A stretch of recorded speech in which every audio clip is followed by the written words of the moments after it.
Baiklah pendengar, Assalamualaikum warahmatullahi wabarakatuh. Bismillah, alhamdulillah, wassalatu wassalamu ala rasulillah wa ala alihi wa sahbihi wa man walah. Wala hawla wala quwata illa billah, ma ba'du. Pendengar, kaum muslimin wal muslimat, suara Sampang yang dirahmati Allah. Alhamdulillah, marilah kita bersyukur kepada Allah SWT pada pagi ini, pada hari Kamis tanggal 3 Februari 2022 kita kembali bersuara dalam acara Lentera Hati, ya, kerjasama antara Majelis Ulama Kabupaten Sampang, ya, beserta dengan Radio Suara Sampang FM. Marilah kita awali dengan membaca basmalah. Bismillahirrahmanirrahim. Semoga acara ini berjalan dengan lancar dan memberikan keberkahan dan kemanfaatan. Amin. Pada kesempatan kali ini, tema yang akan kita angkat menarik sekali, yaitu tentang harta antara karunia dan fitnah.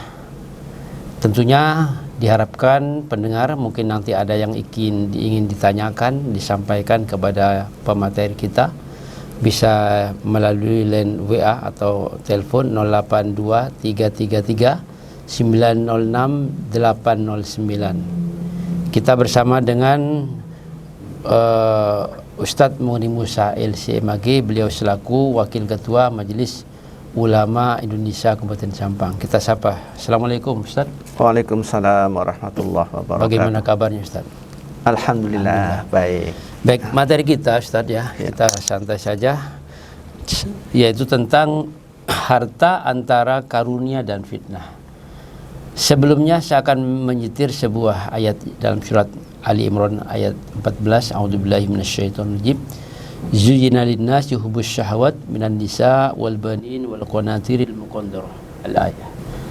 Dalam ayat ini Allah menegaskan bahwa manusia diberikan kecenderungan kecintaan terhadap, ya, wanita, kemudian banin, anak-anak, termasuk pula wal qanatiril muqantarah, yaitu harta yang melimpah. Nah, kali ini bicara tentang harta, karunia dan fitnah. Berarti bisa saja harta di mata kita mungkin itu karunia, tetapi ternyata bisa menjadi fitnah, menjadi ujian, dan bahkan bisa menjadi penyebab kecelakaan seseorang kelak di hadapan Allah SWT. Karena itu yang perlu kita kembangkan. Yang pertama Ustadz, bagaimana Islam melihat sebuah harta, dari mana dan bagaimana Islam menjelaskannya? Fadhal Ustadz. Bismillahirrahmanirrahim. Alhamdulillah, wassalatu wassalamu ala rasulillah wa ala alihi wa ashabihi ajma'in, amma ba'd. Pendengar suara Sampang yang dirahmati Allah, sesungguhnya Allah Subhanahu wa ta'ala telah memberikan seluruhnya apa yang ada di muka bumi ini adalah untuk manusia. Dan sebagaimana kita dengar tadi ayat yang telah dibacakan, zuyyina lin-nasi hubbus syahwati minan nisa'i wal banin wal qanatir, bahwa dihiasi manusia itu dengan rasa cinta terhadap wanita, anak-anak, dan juga harta benda. Jadi di sini bahwa sesungguhnya merupakan fitrah, merupakan naluri. Ya, seseorang itu senang terhadap harta, ya, terhadap materi itu. Nah, tetapi dalam Islam, ya, tentu harus memperhatikan harta ini, ya, berasal dari mana dan setelah dapat untuk apa. Untuk apa? Nah, itu yang terpenting. Pertama, dari mana? Nah, dari mana tentunya Islam mengajarkan agar diperoleh dengan cara-cara yang benar. Ini supaya tadi menjadi anugerah, ya, jadi merupakan fadilah dari Allah, karunia Allah Subhanahu wa ta'ala yang harus disyukuri itu. Jadi pertama pendapatannya, ya, cara mendapatkannya. Dalam sebuah hadis, ya, Rasulullah SAW pernah ditanya, Ayyul kasbi atyab, profesi apa yang baik ya Rasulullah? Qala amalur rajuli biyadihi wa kullu bai'in mabrur. Seseorang bekerja dengan tangannya sendiri dan setiap jual beli yang sah. Ini adalah cara untuk mendapatkan harta yang halal, dan itu akan menjadi karunia. Nah, jadi caranya harus dengan yang benar. Artinya gini Ustaz ya, berarti orang ingin kaya itu wajar Ustaz ya. Betul. Boleh Ustaz ya. Boleh. Saya ingin kaya, ingin punya mobil, punya rumah bagus Ustaz ya. Hanya Islam mengajarkan kaitannya dengan cara mencarinya Ustaz ya. Cara mencarinya, cara mendapatkannya harus dengan yang benar ya. Nah, jadi intinya tadi untuk mendapatkan ya yang benar. Nah, setelah dapat, nah ini yang penting disalurkan gitu ya, diperuntukkan sesuai dengan perintah Allah dan Rasulnya. Nah, itu akan menjadi anugerah ya. Kita tahu bahwa harta adalah pemberian Allah, maka kita gunakan sesuai dengan perintah Allah dan Rasulnya. Di antaranya ya kan, ketika kita mendapatkan harta, pertama itu harus zakat, wajib, karena itu hukumnya wajib ya. Kemudian nanti kalau ada lebihnya untuk infak, untuk sedekah, bahkan kalau lebihnya banyak nanti bisa untuk wakaf. Itu adalah cara yang terbaik. Ini artinya harta memang dipergunakan di jalan Allah. Ya. Nah, tetapi kalau tidak, ya, maka semata-mata dia mengumpulkan harta, kemudian meninggal dunia, ya kan? Berakhirnya kan meninggal dunia. Nah, maka ketika meninggal dunia dia juga tidak menikmati, ya, dan tidak ada manfaat untuknya. Nah, itu akan menjadi warisan bagi keluarganya. Ya. Nah, baik Ustaz. Ya. Saya ingin melihat begini Ustaz. Ada salah satu surat kaitannya dengan ini, mengumpulkan harta, bermegah-megahan, yaitu surat At-Takatsur Ustaz. Alhaakumut takatsur hatta zurtumul maqabir. Di satu sisi orang itu boleh kaya, boleh punya fasilitas yang mewah lah, mewadai lah di dunia ini untuk kebahagiaan dunia. Tapi bagaimana kaitannya dengan dengan ayat, dengan surat ini Ustaz, bahwa ini berbahaya, mencelakakan bagi yang bermegah-megahan. Ya, betul. Jadi syahwat untuk memiliki harta itu ya, kalau tidak dibendung, tidak diatur, itu memang bisa melampaui batas. Ya, karena hubus syahwat. Hubus syahwat. Dan maka ini harus diseimbangkan dengan cara tadi. Begitu dapat, nah, juga harus dikeluarkan dengan cara yang benar. Berarti ini Ustaz terkait dengan pemahaman kita tentang hakikat harta itu sendiri Ustaz ya. Betul ya. Jadi tidak hanya kita menginginkan atau sebatas kita mencari semaksimal mungkin dengan berbagai upaya, walaupun mungkin itu halal, ya. Tetapi mungkin hakikat harta ini sebenarnya apa bagi kita sebagai seorang Muslim? Betul ya. Makanya tadi ketika kita menggunakannya ya dengan cara yang benar, maka itu akan menjadi sebuah karunia. Nah, itu kan. Tetapi sebaliknya kalau itu digunakan untuk hal-hal yang tidak baik, ya, maka itu akan menjadi sebuah fitnah. Bisa saja seseorang ketika belum berharta, dia menjadi orang yang baik ya, yang lurus-lurus itu. Setelah punya harta, malah menjadi tidak baik. Nah, ya. Jadi ada sarana untuk melakukan hal-hal yang tidak baik.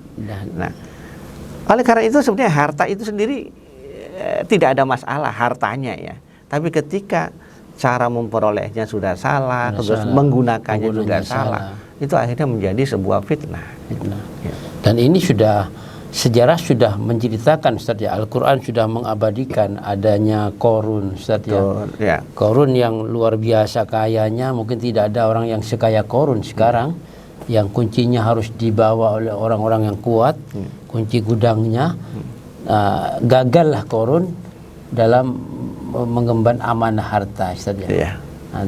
Nah, fenomena sekarang banyak orang ada praktek-praktek kriminalitas terkait dengan umpamanya ini korupsi, Ustaz.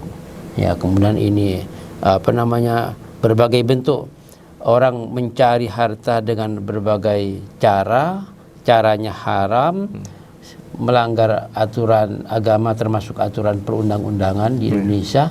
Ini kira-kira faktor yang mendominan ini apa, Ustaz sebenarnya? Ya, jadi itu kembali kepada kepribadian seseorang. Nah, jadi ketika memiliki harta, ya, bahkan atau sebelum punya harta, tidak dilandasi oleh ketakwaan kepada Allah, maka akan mendapatkannya dengan cara-cara yang tidak benar. Nah, setelah dapat pun juga akan digunakan dengan cara yang tidak benar. Tidak benar. Tapi ketika dilandasi oleh ketakwaan kepada Allah, maka cara mendapatkannya juga baik, kemudian memperuntukkannya juga benar. Ada sebuah hadis, ya, itu Rasulullah bersabda, Innallaha yuhibbul abdat taqiyal ghaniyal khafiyya. Sesungguhnya Allah mencintai seorang hamba yang bertakwa. Nah, bertakwa dulu.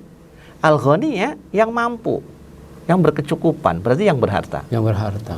Al-khafiyya, yang menyembunyikan simbol-simbol kekayaannya. Jadi dia tidak pamer. Tidak pamer. Orang mampu tapi ya sederhana saja. Karena itu hikmahnya apa? Dampak terjadi kecemburuan sosial. Gitu.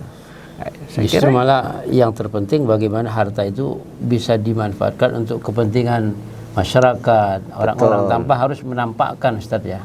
Betul, makanya Islam mengajarkan tentang itu zakat, tentang sedekah, itu kan kepedulian terhadap orang-orang yang tidak mampu. Iya, Ustaz. Ya. Mungkin juga kita kaitkan dengan sebuah hadis, Ustaz ya. Ni'mal malus salih lil mar'is salih, Ustaz ya. Jadi betul. Gimana, Ustaz? Iya, jadi ya artinya kalau bahwa harta ketika dipegang oleh orang yang saleh, maka harta tersebut menjadi baik, ya kan? Tapi ketika harta itu dipegang oleh orang yang tidak baik, tidak soleh, maka diperuntukkan untuk hal-hal tidak baik. Ya.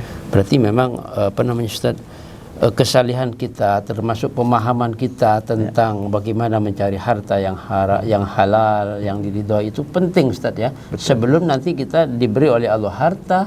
Betul. Sehingga akhirnya yang kedua setelah kita mencari ada hak-hak Allah tentang harta itu, Ustaz ya. Betul. Nah, baik, Ustaz, ini menarik kaitannya dengan ketika kita sudah mendapatkan harta. Allah menjelaskan bahwa harta kita ini bisa menjadi fitnah, Ustaz. Innama amwalukum wa auladukum fitnah. Wallahu indahu ajrun azim, Ustaz. Jadi ini bagaimana menyikapi hal ini kaitannya dengan kita orang yang memang butuh, pengen hidup yang enak, tenang, kemudian punya kemewahan dunia. Di satu sisi ini menjadi fitnah. Bagaimana, Ustaz? Ya. Jadi tadi ada korelasi dengan ayat yang telah dibaca tadi, ya, bahwa harta adalah merupakan memang fitrah manusia. Tetapi kalau itu tidak diperhatikan, tidak juga diatasi, itu orang akan suka menumpuk harta sampai dia meninggal dunia. Hatta zurtumul maqabir, sampai nanti menemui kuburan. Ya. Ini itu fitrahnya begitu. Jadi mengumpulkan harta itu tidak ada puasnya. Bahkan di dalam sebuah ayat yang lain kan, bahwa manusia itu ketika diberi satu gunung emas, maka dia akan ingin memiliki dua. Tidak ada puasnya. Tidak ada puasnya. Nah, berbicara tentang puas tidaknya itu kembali kepada manajemen hatinya. Nah, oleh karena itu bagi seorang muslim dengan menyeimbangkan, ya, antara hartanya yang ada itu, kemudian dia melihat orang lain yang berkekurangan, kemudian dia menyalurkannya ke sana, itu sesuatu yang sangat baik. Maka kalau dirincikan itu zakat, Nah, zakat itu kan sebenarnya merupakan kewajiban. Jangan orang sepertinya kalau sudah berzakat seakan-akan sudah apa? Sempurna Sudah dalam sempurna, hartanya. sudah jadi orang kaya yang soleh Ya, Ustaz, ya. belum, itu kan kewajiban. Kewajiban minimal Ustaz, ya. Minimal. Nah, kemudian melangkah. Kalau dia punya harta, kata Rasulullah apa? Yang paling bagus itu kan mewakafkan hartanya. Mewakafkan harta. Ya, jadi mewakafkan. Definisi wakaf itu adalah memberikan sebagian harta untuk kepentingan umum. Kepentingan umum. Nah, itu yang disebut dalam hadis dikatakan shadaqatin jariyatin, yaitu sedekah yang akan mengalir terus pahalanya sampai hari kiamat. Maka dalam hal ini orang punya harta, wakafkan, ya, diwakafkan. Bahkan ini ada yang disebutkan ya, kisah nyata itu, orang karena sudah yakin dengan betapa dahsyatnya wakaf itu, maka dia mewakafkan seluruh hartanya. Bahkan rumahnya diwakafkan, dia ngontrak. Nah, ini ada Ustaz, gitu ya? Ya, ada itu. Jadi luar biasa itu sudah keyakinan. Walaupun mungkin jarang sekali ya orang pada tingkatan seperti itu. Ya. Artinya bahwa dia berpikir bahwa sesungguhnya yang abadi itu kan nanti, di hari akhirat. Nah, dalam hal ini berarti harta ini sebagai sarana untuk berbuat baik. Memang sarana untuk bahagia ya. Kan gitu, orang kan Ustaz, memiliki harta itu kan tujuannya untuk bahagia, untuk tenang hidupnya. Untuk tenang. Tetapi tidak selamanya seperti itu. Karena kan konsep bahagia memang tidak harus dengan harta. Memang sebagiannya ya, salah satunya adalah caranya itu dengan harta, tapi tidak selalu. Ya Ustaz. Ya. Jadi kembali ke tadi yang disampaikan Ustaz, saya teringat begini, pertanyaan saya, bagaimana sebenarnya Rasulullah itu dalam melihat dunia? Rasulullah itu masuk orang yang berharta apa bagaimana Ustaz? Kaya atau tidak Ustaz? Ya? Yeah. Jadi karena saya melihat Islam ini kan di Indonesia mayoritas Ustaz. Yeah. Bahkan di dunia negara terbesar itu adalah Muslimnya adalah Indonesia. Yeah. Tapi bagaimana kita bisa meneladani beliau Rasul kaitannya dengan kita itu agar terhindar dari fitnah harta? Bagaimana Ustaz? Rasulullah itu dalam keseharian beliau. Rasulullah itu ya dalam memperlakukan harta itu seperti dalam sabda beliau. Ya, dalam sabda beliau itu disebutkan bahwa hartamu ya sesungguhnya adalah apa yang kamu makan. Ini kan sudah menjadi ya, kemudian dibuang. Yang kedua, apa yang kamu pakai lalu menjadi kusam. Dan yang ketiga adalah apa yang kamu sedekahkan, itulah yang akan abadi. Nah, itu Rasul mengamalkan ini. Makanya kalau ditanya Rasul ini termasuk mampu nggak? Mampu. Terbukti Rasul juga sering sedekah yang besar ya. Bahkan dalam riwayat kalau siapapun yang minta, Rasulullah punya kasih Ustaz ya. Betul. Karena jadi sampai dikatakan minta kambing dikasih kambing, minta unta diberi unta, itu kan bahkan mampu. Saking dermawannya mengalahkan hembusan angin Ustaz ya. Betul. Terutama di bulan Ramadan Ustaz. Tapi di sisi yang lain beliau juga hidup berkecukupan, hidup pas-pasan. Contoh ini, mungkin identik harta itu kan rumah yang megah, ya kan?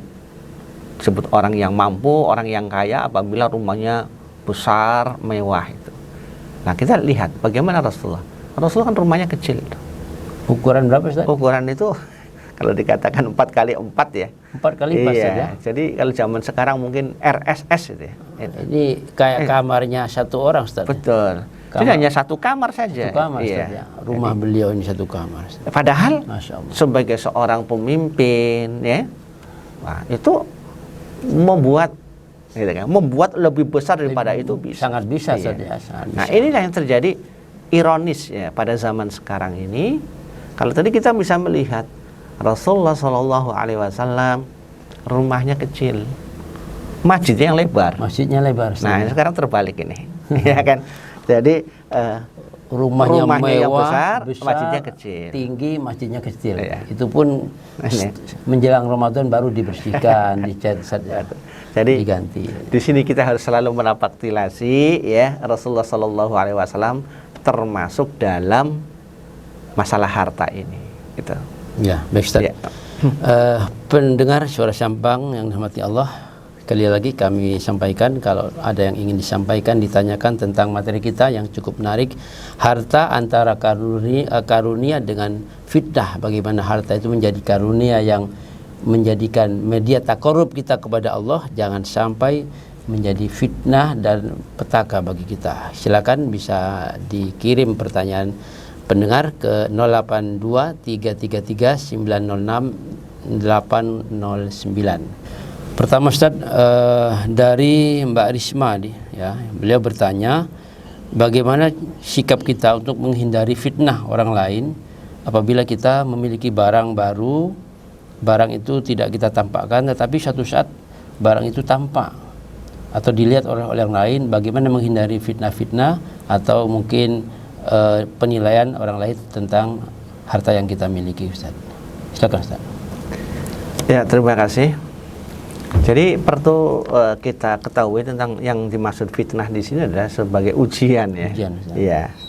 Sebagai ujian untuk kita, apakah untuk kebaikan atau untuk keburukan, itu maknanya.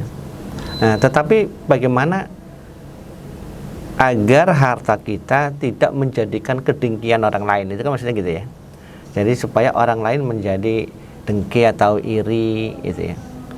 Nah, dalam hal ini ya memang kita harus bisa melihat lingkungan. Jadi kalau kita kebetulan hidup di lingkungan yang mayoritas orang-orang yang tidak punya, maka sebaiknya kita hidup ya yang layak lah. Kalau kita menampakkan punya kemampuan lebih daripada mereka, maka pada saat itu kita harus bisa berbuat baik kepada mereka. Diimbangi dengan kebaikan, Ustaz, kebaikan, ya. Itu insya Allah akan terhindar untuk menghindari su'don atau iri dari orang lain yang tidak seperti kita, Ustaz ya. Nah, atau begini Ustaz, ada orang punya mobil baru, Ustaz. Saya mau ngundang tetangga lah, ini syukuran. Apa itu bagian dari upaya untuk menghindari fitnah dalam artian omongan orang yang nggak baik, Ustaz? Gimana, Ustaz? Ya, usaha itu bisa ditempuh, misalnya bersyukur, syukur-syukuran, Ustaz ya. Tasyakuran, boleh itu, boleh ya, karena seseorang yang ketika gembira kemudian bertasyakur itu nggak masalah, boleh. Nah, tapi kalau berbicara tentang agar orang tidak memfitnah kita, bahasa tadi ya, iri, itu memang ini bukan di luar jangkauan kita itu. Nah, itu kan di luar jangkauan kita. Biar jadi walaupun mungkin diundang tetap saja tidak suka. Mereka memang mungkin dari sebelumnya punya perasaan tidak hal-hal suka, yang tidak baik. Nah, jadi tugas kita itu adalah mengatur hati kita sendiri ya, agar apa yang kita miliki itu tidak menjadikan sesuatu yang buruk untuk kita. Itu yang terpenting sebenarnya. Iya, baik Ustaz. Iya. Ini yang kedua, Ustaz. Dari Rizal di Pengaringan. Pertanyaan begini, Ustaz. Jadi bagaimana kalau kita itu mendapatkan uang dari cara yang memang tidak dibenarkan, ya, dengan mengambil hak orang lain, tapi digunakan untuk kebaikan yang lain, seperti umpamanya makan-makan dengan teman-teman. Tapi caranya mungkin dengan macam-macam, Ustaz, yang tidak dibenarkan. Boleh enggak, Ustaz, gitu? Nah, ini ada dua hukum. Yang pertama, memperoleh dengan cara yang tidak baik ya, maka berarti salah ya. Dengan cara yang tidak halal berarti haram. Haram, Ustaz, ya. Berdosa. Dia harus bertaubat, gitu kan? Nah, kalau itu sifatnya hablum minan nas, berarti harus mengembalikan hartanya kepada orang yang telah dizolimi tadi. Jadi kalau nipu ya harus dikembalikan. Itu benar-benar bertaubat. Taubatan nasuha itu. Nah, kemudian seseorang itu berbuat baik seperti memberi, mengajak makan temannya, itu baik. Tapi kalau hasil dari yang tidak baik, ya nilainya tidak baik. Tidak baik, Ustaz. Iya. Artinya tidak menjadi kebaikan di sisi Allah, Ustaz. Iya. Ya. Tidak ada pahalanya, Ustaz. Betul. Ya. Jadi harus dari hasil yang halal digunakan untuk yang baik. Yang baik. Berarti Maka itu kembali, akan jadi baik. Innallaha thayyibun, Ustaz ya. Ya. Allah itu baik dan hanya menerima dari Sesuatu yang baik-baik. Jadi mungkin Mas Rizal ini ya caranya diperhatikan, baru setelah itu kita manfaatkan untuk hal-hal yang baik. Iya. Ustaz.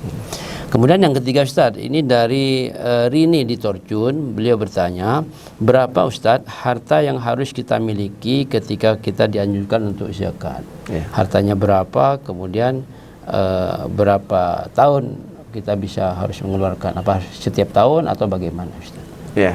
Untuk zakat mal, Ustaz.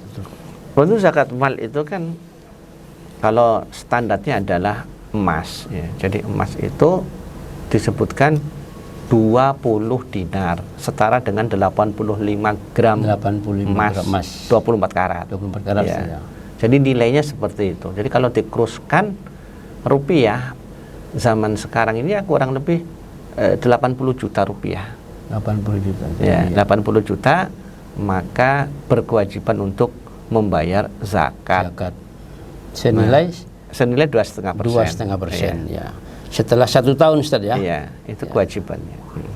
Zakat mal. Nah, jadi ini ya Mbak Rini, 2,5% dikeluarkan setelah nilai harta yang ada itu sebanyak 85 gram Iya. emas 24 karat atau sekitar 80 juta, Ustaz. Iya.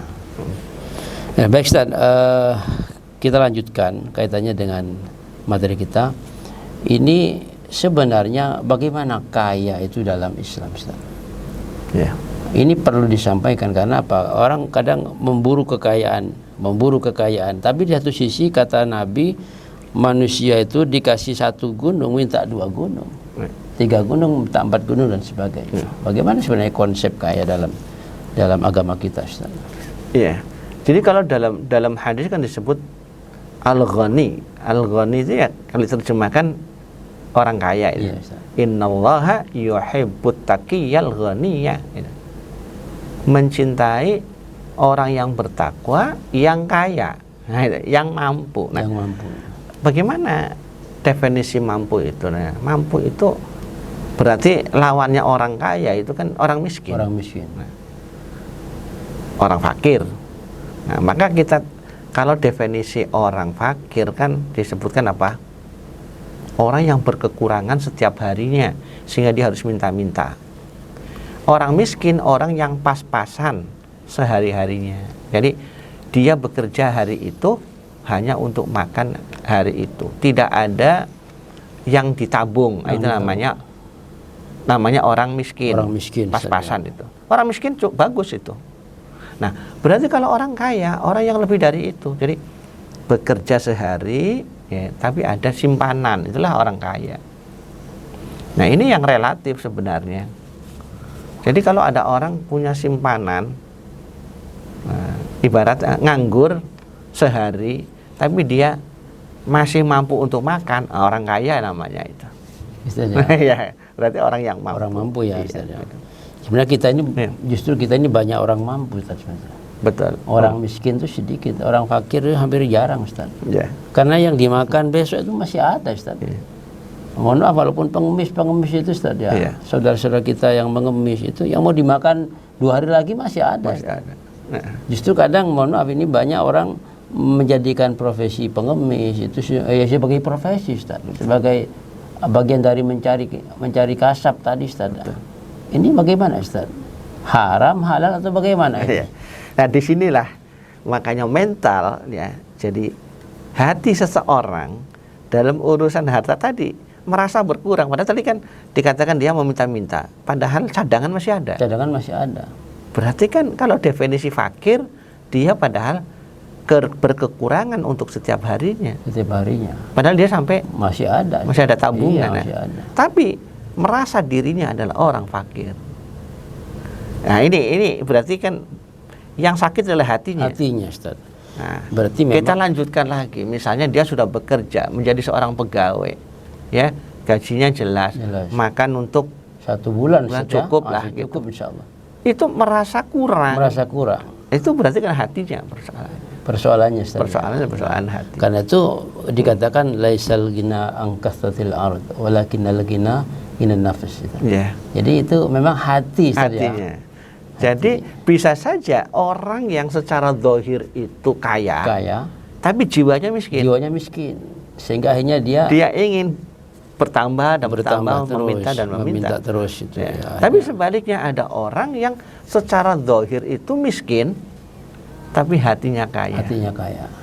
Kaya hati berarti. Kaya hati. Dan memang ya mungkin disitulah akhirnya muncul qanaah, Ustaz ya. Betul ya. Qanaah, jadi merasa ridho dengan pemberian Allah. Nah, jadi di sini ada konsep syukur. Nah, jadi bersyukur ini adalah konsep yang luar biasa ya. Jadi ketika seseorang itu memiliki sesuatu, kemudian bersyukur, ini kan berarti tenang hatinya. Nah, ada konsep lain, agar bisa bersyukur, hendaklah melihat orang yang lebih kurang daripada dirinya. Kata Rasulullah, unzur ila man asfala minkum wala tanzur ila man fawqakum. Jadi lihatlah kepada orang-orang yang lebih rendah darimu, dan jangan kamu melihat kepada orang-orang yang lebih tinggi darimu. Itu nanti hatinya akan berubah. Sehingga akhirnya ia mampu menguasai harta. Betul. Bukan malah dikuasai oleh harta. Ya. Jadi jadikanlah hartamu di tanganmu. Jadi jangan di hati ya. Yes, ya. Ada sebuah ungkapan Ustaz. Saya tadi cari Ustaz. Anta lil mali idza amsaktahu fa idza anfaqtahu fal malu laka. Jadi anta Anda itu adalah budak harta. Kalau engkau tahan harta itu, tidak engkau infakkan, tidak engkau keluarkan, justru itulah posisimu sebagai budak. Fa idza anfaqtahu fal malu laka. Kalau engkau infakkan harta itu, justru harta itu akan menjadi budakmu. Betul. Akan menjadi fasilitasi bagimu, sehingga membuat kita menjadi lebih baik. Ya. Itu ungkapan memang sangat bagus sekali itu. Nah, tadi pada endingnya yang diharapkan oleh manusia dalam mengumpulkan harta adalah bahagia. Ustaz. Iya kan? Nah, jadi orang ketika mengumpulkan harta terus, dia mungkin merasa bahagia, mungkin bagi dia ya. Nah, ini berarti kan jiwanya yang perlu diperbaiki ya. Padahal hakikatnya ketika dicoba, dia nanti terus menerus hartanya berlimpah ruah, mungkin belum mendapatkan kebahagiaan, karena dia menganggap bahwa harta tersebut yang akan membahagiakan dirinya. Makanya ayat Al-Qur'an mengatakan alhaakumut takatsur. Gitu. Jadi harta itu akan mencelakakan sampai kamu masuk ke liang lahat, liang kubur. Itu artinya pada saat itulah dia baru merasakan bahwa setelah datang kematian, harta itu tidak bermanfaat untuk dirinya. Bahkan termasuk 3 hal yang mengiringi jenazah ketika meninggal: keluarganya, Ustaz, kemudian hartanya dan amalnya. Betul. Yang kembali pulang itu 2, Ustaz, keluarga dan hartanya.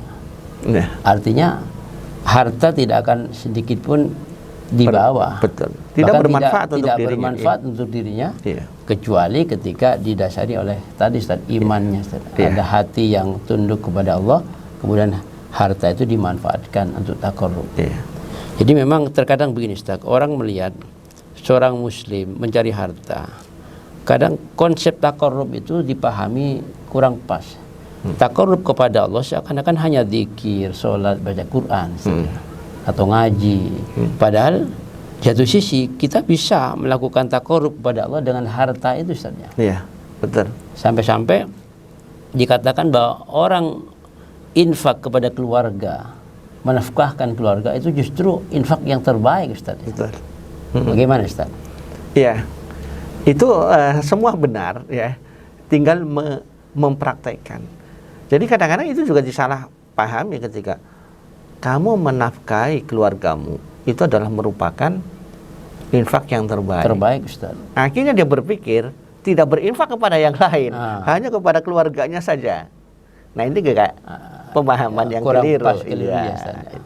itu Mestinya masing-masing kita berikan hak ya, Haknya. hak Allah atas harta-harta Iya. yang kita miliki Ustaz.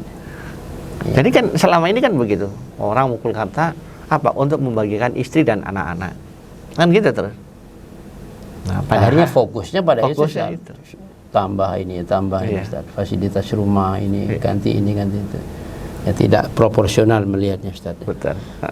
Di satu sisi memang kalau konsep Al-Quran, konsep hadis itu dikatakan ada dua pertanyaan Ustaz ya. Iya. Beratnya orang yang punya harta itu malah dua pertanyaan bagi orang yang punya harta nanti. Ketika di padang mahsyar. Min aina tasabah Iya. wa fima anfaq Ustaz. Ya. Maka ada hadis lain ya yang menyebutkan bahwa nanti di akhirat gitu ya, yang masuk surga duluan adalah orang-orang miskin. Orang miskin tadi. Iya. Orang kaya belakang. Orang kaya belakang.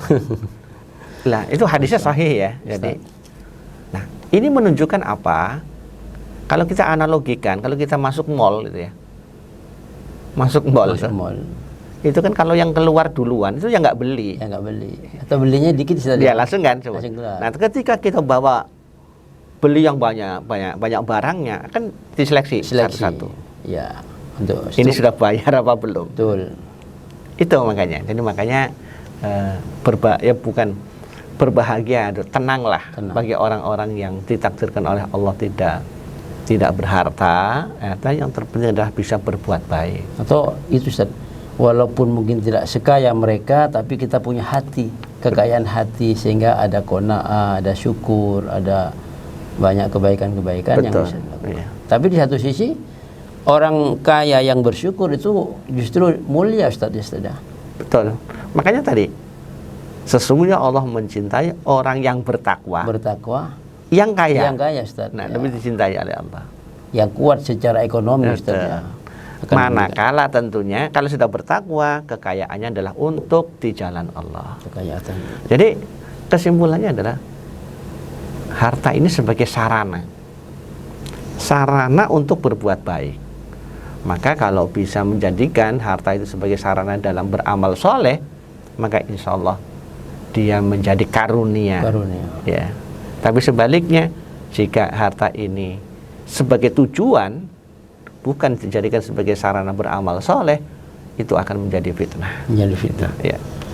Ya, baik pendengar Suara Sampang yang berbahagia, yang dirahmati Allah, akhirnya sampai berakhirlah ya materi kita, kajian kita pada pagi hari ini tentang harta, bagaimana betul-betul menjadi karunia dan nikmat yang bisa kita nikmati di dunia, kita ambil pahalanya kelak di sisi Allah SWT dan dijauhkan dari fitnah atau keburukan-keburukan harta. Tentunya dengan cara sebelum kita mendapatkan harta, kita harus punya ilmu, punya pegangan agama, bagaimana kita mencarinya, tentunya dengan cara yang dibenarkan oleh agama.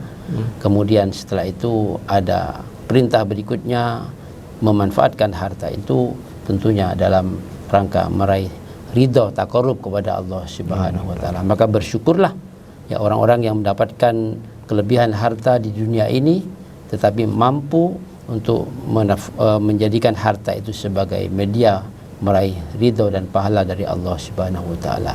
Dan celaka atau berusahalah untuk menghindari dari harta yang banyak tetapi harta itu tidak diambil dari jalan yang halal sehingga akhirnya menjauhkan pemiliknya dari ridho Allah Subhanahu wa taala. Semoga kita semua diberikan kemudahan oleh Allah, taufik oleh Allah untuk meraih harta ini dengan cara-cara yang diridhoi dan kita bisa menjadi hamba-hambanya yang soleh dengan harta yang kita miliki. Amin Allahumma amin. Kita akhiri, mohon maaf manakala ada hal-hal yang kurang berkenan. Billahi taufik wal hidayah wa ridhal inayah. Wassalamualaikum warahmatullahi wabarakatuh.